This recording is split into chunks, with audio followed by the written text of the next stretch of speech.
Good afternoon, and thank you all so much for joining us. My name is Missy Clemens, and I'm the Associate Director of the Center for Research on College to Workforce Transitions. It is my honor today to introduce our speaker, Dr. Mica Estrada, a distinguished scholar and leader in the field of social psychology and diversity, equity, and inclusion. Dr. Estrada earned her PhD in social psychology from Harvard University and currently serves as the Associate Dean of Diversity, Inclusion, and Equity for the School of Nursing at the University of California, San Francisco. She's also a professor in the Department of Social and Behavioral Sciences and the Institute for Health and Aging at UCSF. Dr. Estrada's groundbreaking research focuses on social influence with particular attention to identities, well-being, values, and integrative education. Her work is both theory-driven and practical, aimed at fostering greater inclusion and engagement in various communities. Her commitment to equity is reflected in her involvement in several longitudinal studies aimed at increasing the persistence of underrepresented minority students in STEM and medical careers. In addition to her academic achievements, Dr. Estrada has made significant contributions to the fight against climate change, including directing an interdisciplinary team under an NSF climate change education grant and educating leaders in San Diego about the changing climate. She also continues to advise on the Climate Stewards Project. A respected voice in the field of diversity and inclusion, Dr. Estrada also serves on a National Research Council roundtable and was recently selected by the Howard Hughes Medical Institute as a facilitator scholar, where she will help shape mentorship skills development for future scientists. Please join me in welcoming Dr. Mica Estrada. Thank you for being here, Dr. Estrada. And with that, I'm going to turn it over to you. Thank you. And thank you all for joining today. I know webinars are a great opportunity to do some gardening while listening. And I do have some slides that you might want to look at some point just to give you a heads up on that. But I will just start. I tend to talk pretty quickly, and hopefully we'll have some time at the end for questions. I think we should have at least 10 or 15 minutes at the end for questions and such. So I'm going to share my screen and start the discussion. So.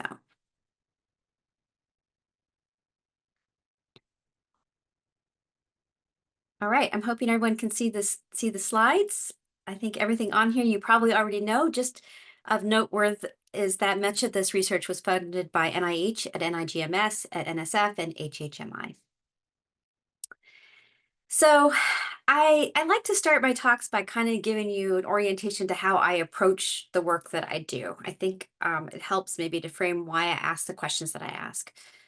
For many years, there was this idea that you could take a tree and you could take it out of the forest and you could plant it anywhere and it would be a tree growing just the way every other tree grows. And there was no sense that it really mattered that a tree was alone or in a forest. What we know now is that trees that are in forests actually have a very different experience. They're in community with each other. There's mycorrhizin, mycelium, roots, connections. There's actually things that can be emanated from the leaves that share information that helps them to thrive together and collectively and to help one another. There's a wonderful book by Beronda Montgomery called Lessons from Plants, which talks a lot about how plants relate to each other can inform how we mentor. I recommend it highly. Also, in past, there was this idea that we have all these systems in our body, like our digestive system or our endocrine system, and that each one of these operates in isolation to one another. At least that's how it was taught to me when I took physiology 30 years ago. But again, now we know that these systems impact each other. When we're feeling stressed, it can impact our digestion. When we're feeling tired, it can impact the way we absorb nutrients. So there's all these kinds of ways in which we're now learning, we're shifting our paradigm to understanding things connect to each other. And the same is true for humans. So we might think of ourselves as very separate from one another, but simultaneously we are highly connected and we're impacting each other all the time. And that's really where my research comes from, is trying to demonstrate that connection there, that paradox. So I come to my research in the context of recognizing that there's a lot of disparity in our system. So this is a graph that shows historically underrepresented students, you can see, or people who are in that dark blue color, Asian population, white population, and looking at degree of attainment. So the top line is population. And you can see that when you get to bachelor's, master's, doctoral faculty, that historically unrepresented group gets smaller and smaller. And if you look at administration and academia, it gets even smaller. And despite all the efforts that we've made, this continues to persist. For a long time, we talked about this as people going through a pipeline, but I would like to suggest that it's more like a braided river. Learners today are coming in and out of the system all the time. They're not moving through a pipeline. And just like a braided river, sometimes people divert and then they come back in. And it's possible that mentorship coming in at different particular points might have great influence on how we navigate this. If you want to learn more about this kind of paradigm, you can look at a paper by Rebecca Batchelor. It's really very good. As we journey through this braided river, I think it's important to note that every person has a story. And so I'll tell you just a little bit about my story and and maybe this will help you to see how it impacts, or maybe not, how it impacts the research I do. So all four of my grandparents were from Mexico, and they arrived during the time of the revolutions. Some of them were farm workers, some of them owned businesses. And by the time I was born, you can see this picture of me and my mom and my dad. My dad went to Vietnam and came back, and years later wrote a book called The Cry of Hope, which was about his experiences with alcoholism and drug addiction. I have here some food stamps, which is kind of how we lived when I was in high school. We were pretty, my parents had gotten divorced. I was living with my mom, and we lived in what would we call this low socioeconomic status, right? But in spite of that, I ended up going to Berkeley and eventually Harvard. This is a picture with me and my parents and my oldest son, and I'm pregnant with my second son at that point. I decided at that point that academia was not a place for me. It was too competitive and too stressful. And so I figured I'd work in nonprofits for the rest of my life, and I decided to stay home with my kids. I was able to stay home with my kids for about 10 years, in which time I had 3 children. But as they grew up and got bigger, I had more opportunity to return back to academia, and eventually started to publish and do research and be able to contribute to the national dialogue on issues of diversity, inclusion, and outreach in STEM fields. So as you can see, just like many of you probably listening to this, we have stories to tell, and all of this may or may not, likely does influence the questions we ask and the work that we do. And this is something that I use when I do workshops. And if we were doing a workshop, I'd do a whole hour on this. But I think I just wanted to show it to you to help you to think a little bit about, like, where is our placement, and how does that impact what we do and what our trajectories are, not just for ourselves, but for the people that we work with the learners that we're working with. What do they come with, and which ones of these are they trying to change in their lives, so that they have different levels of privilege and influence? So I was thinking about all of this when I first came back into academia, and I was lucky enough to work with Wesley Schultz and co-PI a science study, which was an 11-year, well, actually 12-year study of historically underrepresented science students who had a strong interest in pursuing biomedical research careers. And what we wanted to find out is to what extent did their participation in the Research Initiative for Student Enhancement, which is called RISE, impact their long-term trajectory in terms of careers and persistence in STEM. So we drew from 50 campuses nationwide. 25 had RISE programs, 25 did not. And we tried to couple them with schools that were like each other. That's when we began the study. We had 2 groups. One was the students that were in RISE, those who were, or in MARC, and those who were in similar programs. We matched them in terms of ethnicity and gender and major and GPA, so that at time 1, or time 0, I should say, they looked very similar to each other. And then we tracked them across time to see what the impact was of their participation. About 72% were female. You can see about 50% were African American, and around 40% Hispanic Latino, and many of them were biological sciences and natural sciences. This was pretty much what it looked like in the program at large nationally when we did the study. One of the key findings from this was that participating in research experience had impact on whether people persist. So this is a measurement of intentions to pursue a career in biomedical sciences. And you can see at time 0, all 4 groups look pretty much the same. The top solid line are RISE students who had research experiences as part of their program. The second line here, the dotted line right beneath that, are people who were in the match group who had research experience. The solid line beneath that is RISE with no research experience, and then the dotted line at the bottom is the matched group with no research experience. So a couple things to really notice about this. One is that nobody got more intention. Really what we do when you have people who come into undergraduate studies in STEM fields and biomedical careers with intentions, what we're trying to do is help them not lose their enthusiasm. And this is, I've seen this in many studies that we've done over time, and you can see it very well here. But one of the key things about this that I was really interested in is, why did research experience have such a big impact on retaining people's enthusiasm? Why did research experience have such a large impact? This draws me to my advisor, Herb Kelman at Harvard, who passed away a couple years ago. This is him at 90 years old. And I was looking at the theories of social influence that he had written about, and I started to think about how this might be applied to us understanding persistence in STEM. His theory, which we later renamed it the tripartite integration model of social influence, posits this, is that there's kind of basically three ways in which we start to orient ourselves towards any type of group that matters to us. The first is, can we do what the group does? So if you're playing basketball, can you play, and you want to be part of a basketball team, you've got to be able to play basketball. And for science, that means we want to be able to do the science. And that's called scientific self-efficacy. The second way is that we start to think of ourselves as part of that group. And for scientists, that's the idea that I am a scientist. You start to think I am a member of this group, I belong here.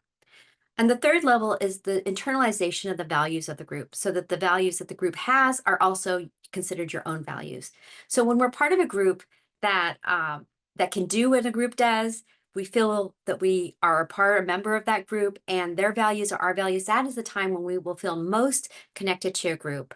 And as educators, what will happen is then we start to help others to feel this, right? When we're really, really connected to a group, we would then start to help others to develop the efficacy, identity, and value. So the theory is that these would be all positively related to integration and persistence for students.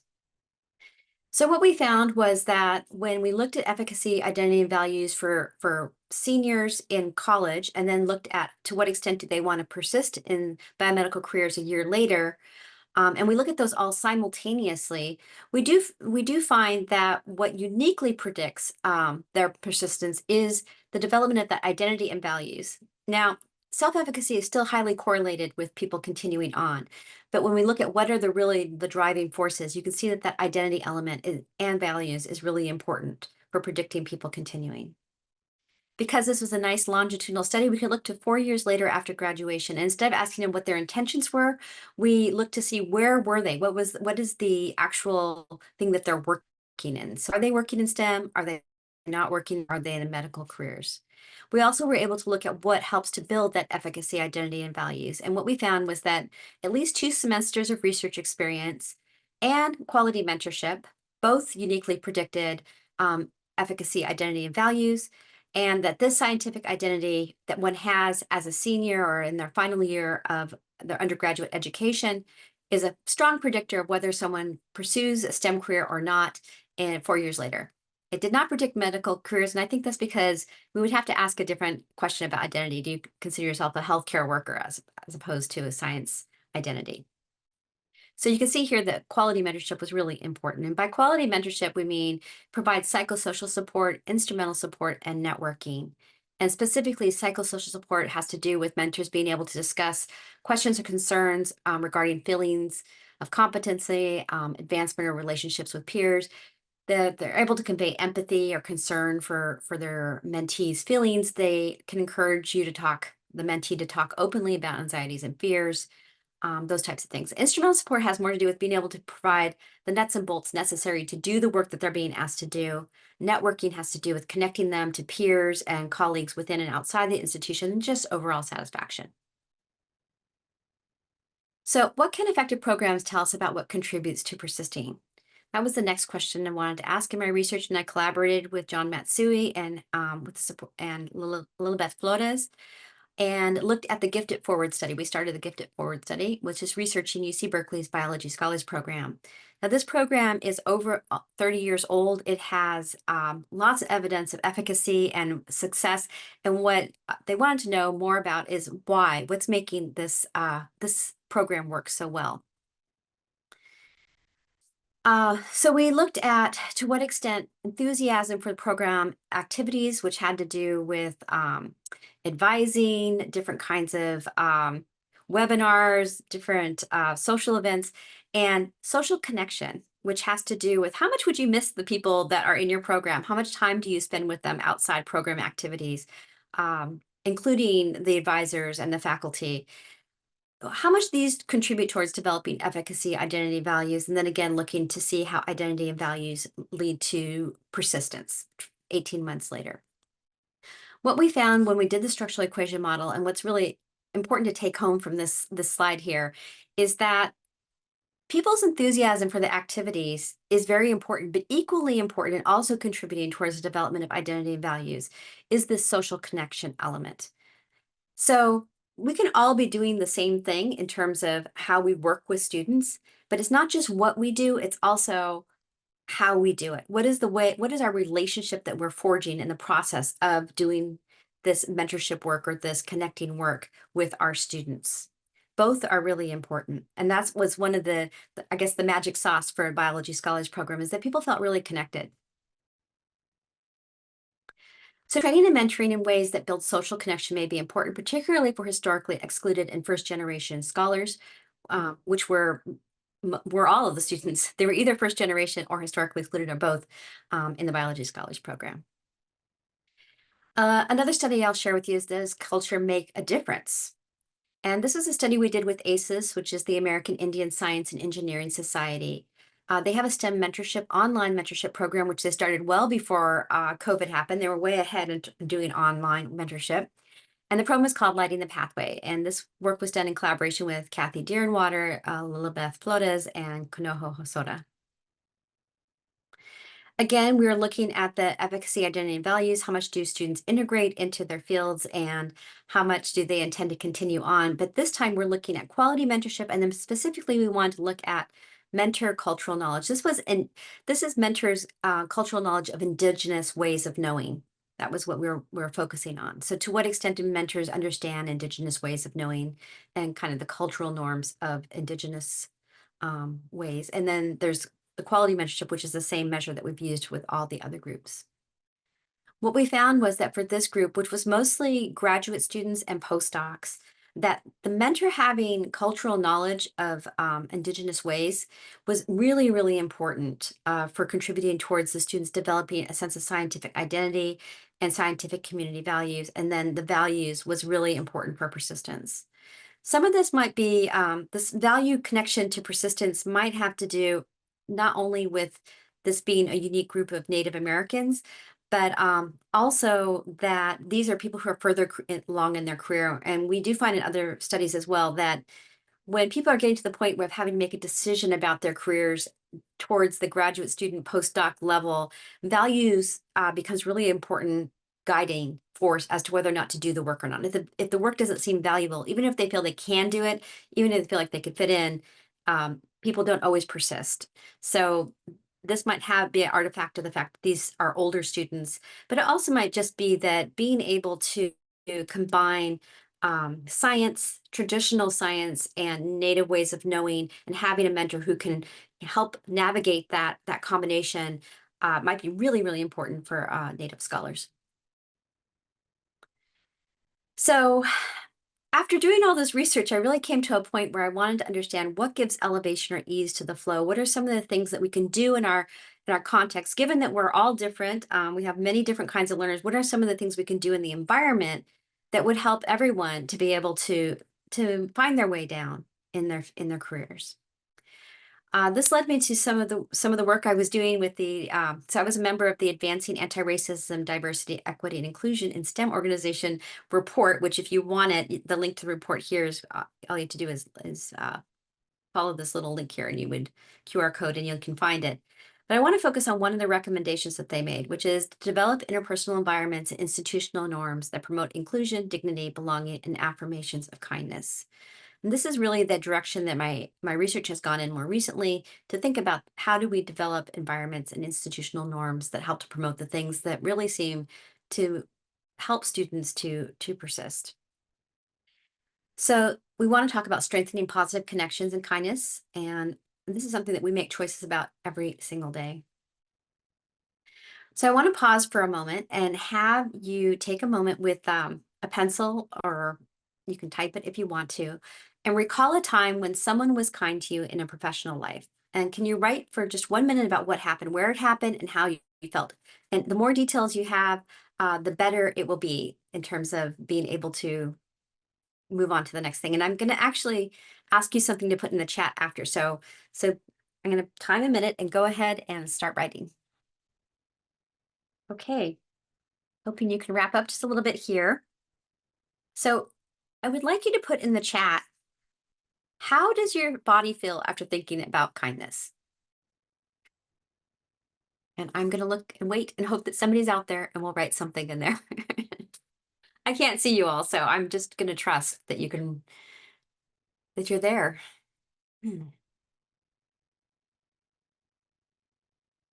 Melissa, are people able to write in the chat?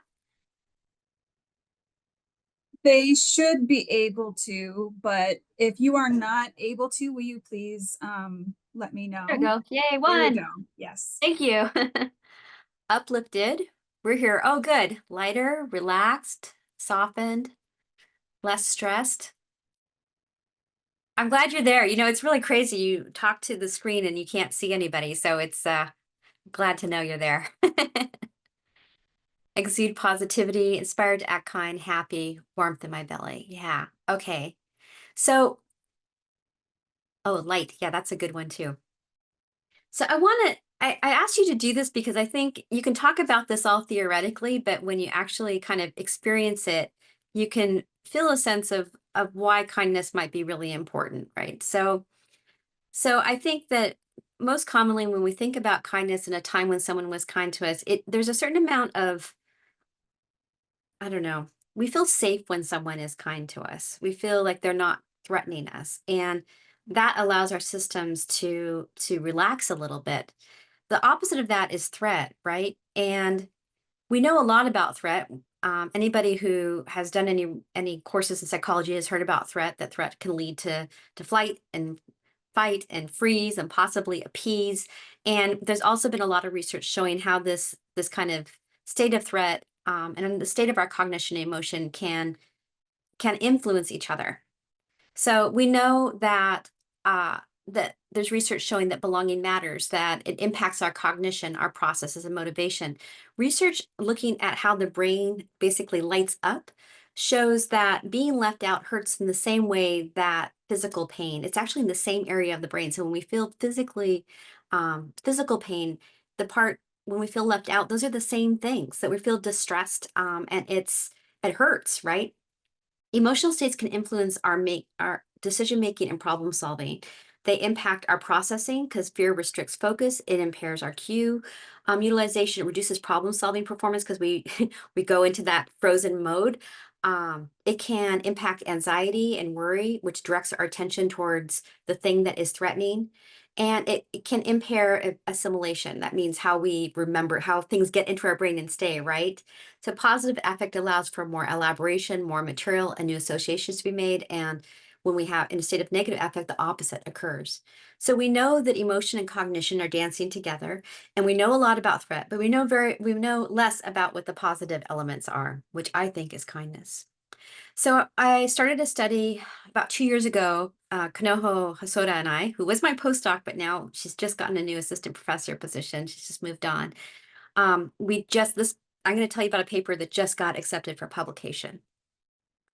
So first of all, we wanted to define kindness. And again, I know we're talking about mentorship here. We're talking about learning and what happens in academia. But I contend that whether or not we have acts that affirm the dignity of one another in our learning environments has a huge impact on how we learn and what we retain. This could be a macro affirmation or it could be a micro affirmation. That means it could be really obvious or it could be very subtle. So we talk about micro aggressions. I'm talking about micro affirmations here.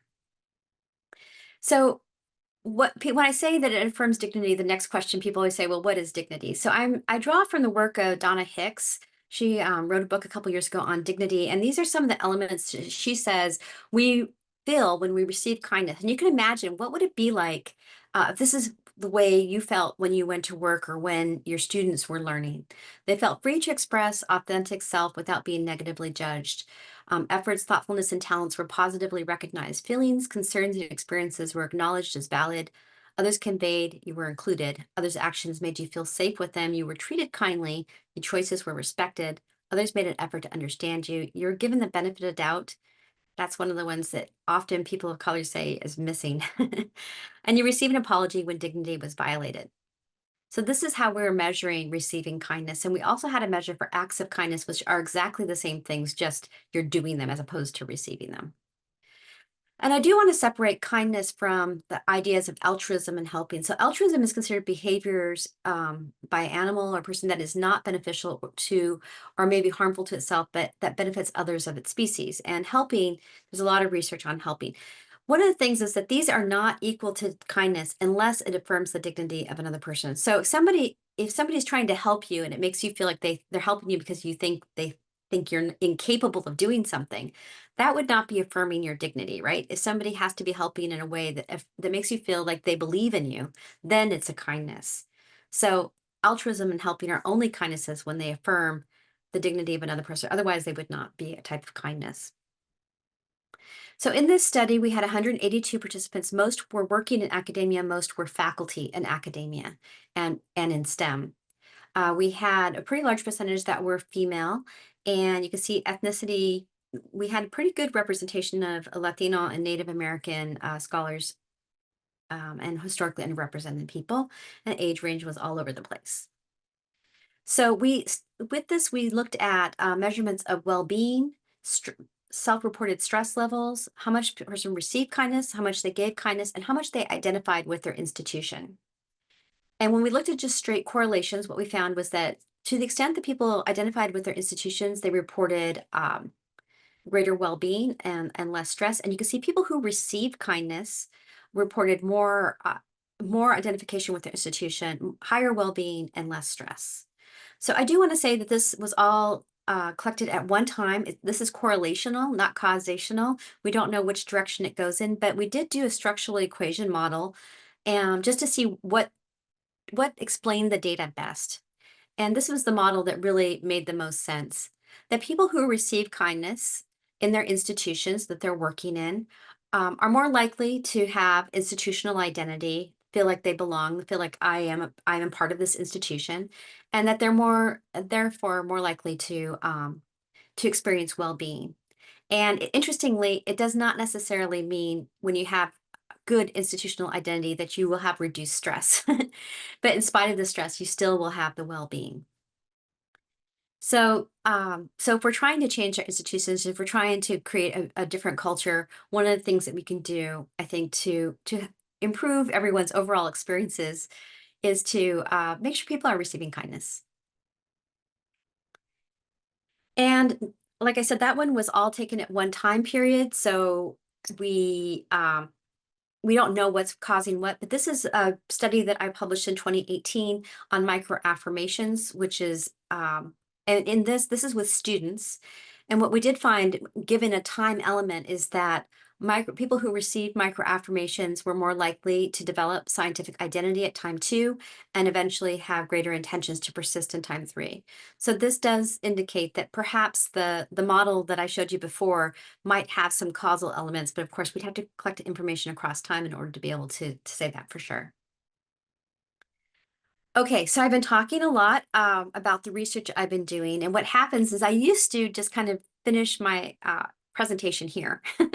I would just give more studies. I would have given you more studies, and I would have finished that, and then I would get lots of questions about what do I do to advance kindness and belonging in our academic institutions. And so instead of ending there, I'm going to take a few minutes now to kind of walk you through some of the things that we know can help to build these things within our institutions.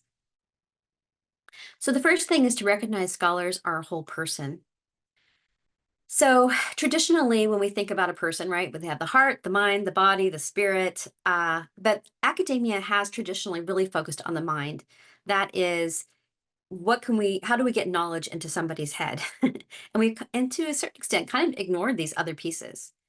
I would like to posit that we need all of these things in order for us to have inclusively excellent institutions. That for the heart, we need people need to experience kindness and belonging, whether it's micro or macro.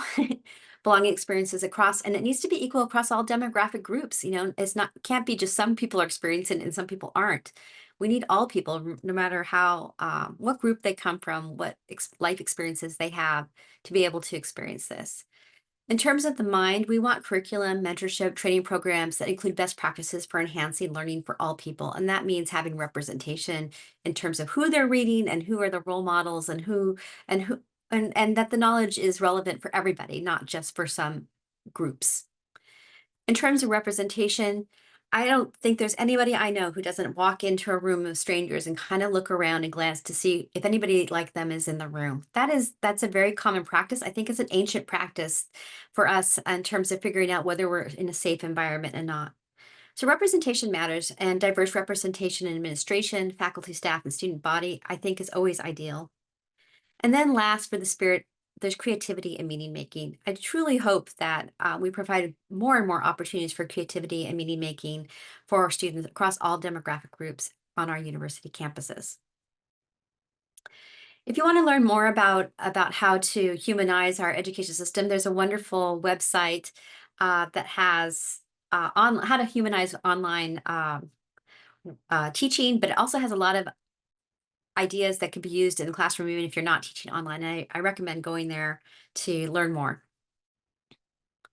So the second element has to do with remembering the paradox, which is that idea that we're individuals and we're also interconnected.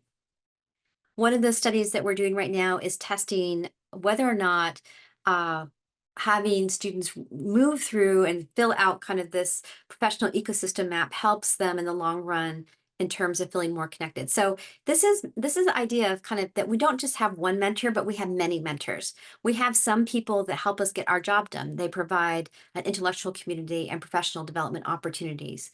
We have people who advance our career. They might be role models that we don't know, but that we aspire to be like. They also might be people who help us with networking and sponsorship. They write our letters or recommendations and such so that we can get grants or get an internship or whatever it is that we might be reaching out to.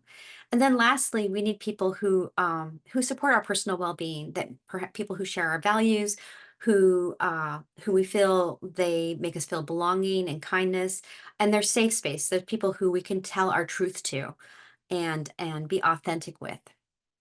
So we have people fill this out and then strategize about how do we enrich this, because nobody has everybody and has all of this, but we can work towards trying to fill it out so that our ecosystem is healthy and that we feel well supported in the work that we're doing. And then growing the good. So I'm going to have you again go back to your chat here. So I don't know if any of you are gardeners or not, but when you're growing a garden and you're looking at this, where do the weeds grow in a garden? So if you're looking at this, where would the weeds come up? You can put it in the chat, anyone who has the answer. In the dirt. Yeah, there's my gardener. That's right, bare dirt. And so one of the solutions is to decrease the amount of weeds we have, is to plant densely the good plants that we want to grow.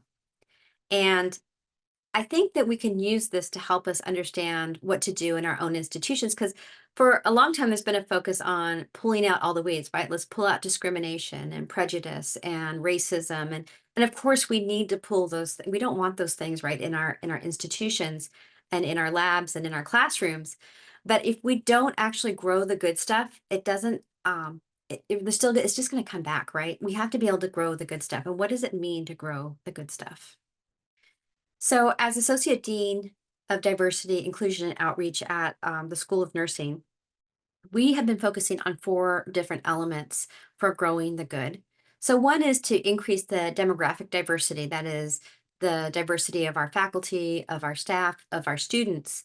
But we know that that alone is not enough. We also want to help foster inclusive behaviors, just as I've been describing, kind of kindness behaviors. And we want to cultivate a climate of belonging and care and kindness so that that's the norm. We treat each other well, right?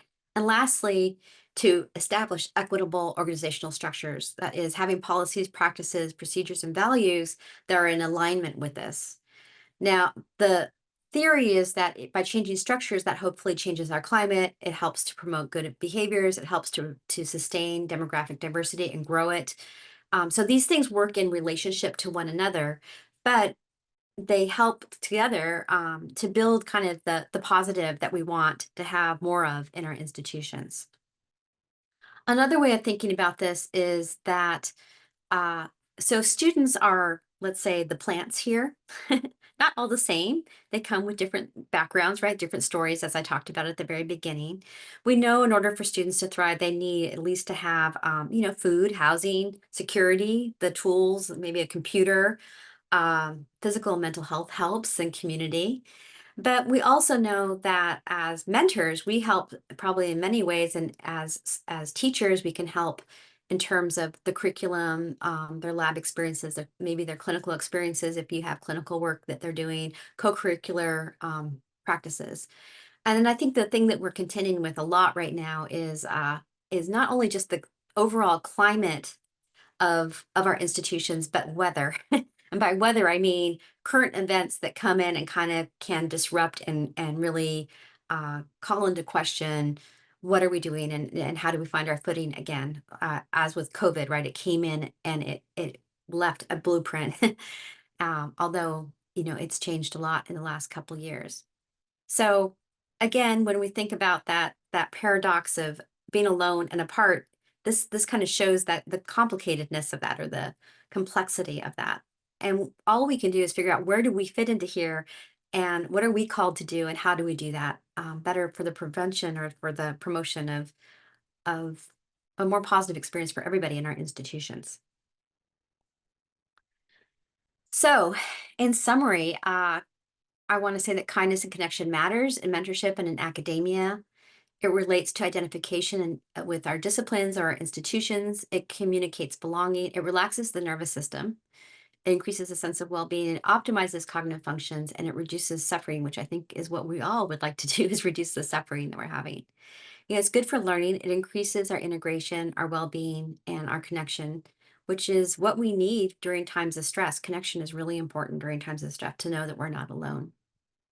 So I invite you to do what Adrienne Marie Brown says. We need to start practicing new things into our systems until they become the cultural norm. And that's where we are right now. We have this opportunity to practice new things into our systems. So that's what I have to offer today. I'm going to turn off my slides, and hopefully you all can come on and be visible. I don't know if that's possible to do. And I'm happy to answer questions and see what you have to say. Thank you so much for that, Mica. I am going to see if I can figure out how to allow everybody to do the things. So definitely gonna say allow to talk to everybody. So I'm going down through the list right now. So you should be able to see the mute unmute button now, everyone. Unfortunately, it doesn't, because we're in a webinar format, it doesn't let me turn on their cameras after we're in the webinar. So if anybody has questions, I don't know about all of you, but I found that absolutely fascinating, and it's not research you see a lot of. So what questions does everyone have for Dr. Estrada? Can they unmute, or are they Yep, locked? they should be able to unmute themselves now. Okay. It's so funny, you can't see anybody's faces, but I know. did I wow you with all my slides? You didn't I have always say, oh, they learned everything. any. That's what it was. You taught them everything there is to know. No, we're just beginning. Yeah, I know. You can also put questions in the chat if you want. Absolutely. One person did ask if you could share the QR code for the report that you mentioned early in your presentation. Yep. So this report came out about 1.5 years ago, and you can get it for free. You can download it for free. There's also been a lot of talks that were given around it that are available on the website, and provides a good summary of the state of the research we have regarding anti-racism and diversity, equity, and inclusion and prejudice in STEM organizations. And I think the last two chapters are really good for telling about what people can do in organizations, in our academic organizations, to move beyond broadening participation. So, Okay, thank you for that. yeah, hopefully by now everybody's got the QR code now. Yeah, and I can send that out in a follow-up email as well. Okay.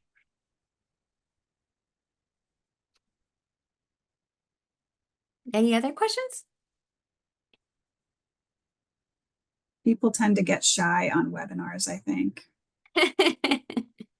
Maybe I can ask a question of people who are on, and you can put it in the chat if you want to, but if you can't come off mute, but how would you actually use this information in the work that you do? I'm curious how it lands and how you would actually use it. So Hannah did make a comment in the Q&A. She said, or they said, I appreciated the point about kindness is not the same as altruism and helping. It requires dignity. Not a question, but appreciated. This point is not often put into words. Yeah, I think especially when people often they talk about intention and then impact. Mhm. And I think a lot of the work on helping is about intention. Like, I intend to help, I intend to do this, I intend to do that. But I wanted to define kindness in a way that had to do with impact. So the receiver gets to decide whether or not it's really kind or not. The person who Mhm. does the action doesn't get to decide that. And that changes things when the person receiving it is actually the one who gets to decide how it landed. And that means we have to check to see how things landed. We don't just assume just because I'm trying to help somebody or I'm trying to do a good thing, that doesn't necessarily mean that they're receiving it that way. So we have to learn how to communicate to check how things are landing. Yep. Another one in the Q&A is, do you think the self-efficacy, identity, and values model contributing to persistence also applies to other non-STEM majors and non-academia career fields? I think it does. I've used this model when I was doing work in climate change, and we did it around, are you a part of a community that's concerned about climate change? And we changed the measures so that they had to do with what do people concerned about climate change do? Mhm. Who do they identify with, and what are the values of that group? And again, we found that those three things predicted whether people were engaged in activities that are consistent with being concerned about climate change. So I think if we had this to do with non-STEM majors, we'd have to articulate what are the values of that group. What are the parameters of that group? Like, how do you know you belong to it or not in terms of what, I am a whatever that might be. And then what are the skill sets, the actions that you would need to be able to engage in to be a part of that group? Those are the questions you have to ask in order to create the model. And every group has different skills and different parameters around what the identity is and what the values are. So you have to figure those out first. But the model itself, I think, is pretty, it was first published in 1954. And I think it has a long history of showing that these things really matter. Are there other things that matter? Probably, but these are pretty big buckets of what matter when we belong to a group. And you can think about times when you've left a group, a lot of times it has to do with they don't, their values aren't the same as mine, or I don't feel like I belong there, or I just can't do what they want to do. I mean, you can look at it the opposite direction of when do you leave? You leave because one of these things or more is not present. So, Yeah, absolutely. Hannah had another great question. She said, love that the receiver gets to decide if it was kind. How do you suggest measuring that? well, those measures, so those questions that I had there, that I talked, where I went through the kind of the 10 elements, those are actually measures. We ask people those questions. So that's in a research paradigm, those measures have very good, what do you call it? The alpha is good. The validation number is good. They're good measures, but in real life, I think we just ask people, I hope that landed well. How do you feel about that name? You can check in with people. But in terms of measurement and in research, those measures, and it's going to be published in Plus One. It just got accepted. So hopefully the next couple weeks, we'll have the link to the preprint for it. Well, that's great news. I'd love to get that link. If you can share that with us, we can share it with our audience because I know I can't wait to read it. Yeah. What other questions do people have? We're on a roll here. I feel like we've had some really good questions. Yeah, thank you, everyone. Like, these are good questions. Mm-hmm. Oh, one popped up. Thanks so much. Oh, yeah. Yeah. So the question was, will we receive a link to the recording? So we are recording this and we put all of our recordings on our website. So I will send out a follow-up so that you can have the recording. It'll be maybe a week or so because my graphic design and communications assistant edits the videos. So thank you for that question. Absolutely. I did ask a question earlier, which nobody answered, about would you use this, or is it useful at all to the work that you're doing? Because I'm really curious where people are, and I know people do find it useful, but I'm always curious how people use it or would use it. Are you doing mentorship? Are you teaching? Are you a student? Who are you? So I can start, and then I hope other people will follow suit. Just thinking from a CCWT perspective, some of the things that we are looking at doing is creating resources, and we've done some of this already, right? So we create resources for practitioners, for students, things like that. And so I could see using this in those resources. For example, if we're hoping to do a project where we're creating a model internship program that provides resources to everybody involved in the process, the student, the career services person, the employer. So if there's like an employer guide, maybe there's some of this research is in there that says here are the findings on kindness, and so I could see using this in all of those ways and with students, because I think students absolutely need that information. We have So these listed in the syllabi for all our students. So when we talk about kind of our, not code of conduct, but kind of our expectations of how we treat each other, we actually have these listed as what we hope people provide for one another. yeah. And we're adding it to the faculty and staff handbooks, and it's also on our website. So we're it's interesting because I'm in nursing, and in healthcare, there is training about how you treat patients with dignity. Mm-hmm. And there's, the kind of the concrete, like knocking before you walk in the door, and, not just asking for permission for things. There's concrete things you can do to convey dignity to patients.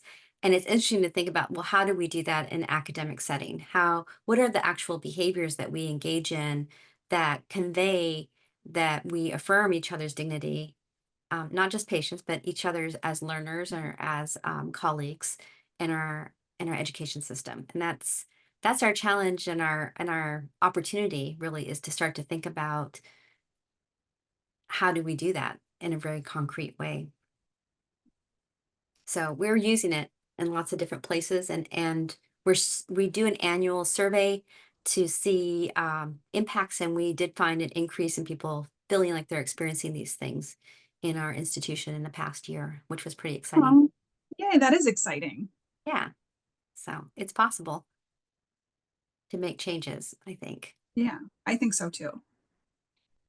It's the small changes that all add up to one big one. And this kind of research, I think, when you can show people like this is what we see when we research it and measure it, so we know. And so I mean, you shouldn't have to tell people why they should be kind, but at the same time, I think sometimes that even if they're already kind, it makes them want to be more kind more often. I think also sometimes people think they are, but it's not experienced that way. And Yeah. that's the part of, are we willing to be able to communicate with one another honestly about what we're Mhm. experiencing so that we can improve our relationships? Because I think for a while you just didn't talk about it. And then I think the other element is our reward structures in academia tend to not give rewards to people who are kind. It's Mhm. actually those people can sometimes get more exploited or more used, less likely to be promoted if they aren't getting the grants and all of that other kinds of stuff. So that's another place where we get to look at kind of the structural changes that are possible for improving our environments by rewarding kind behavior.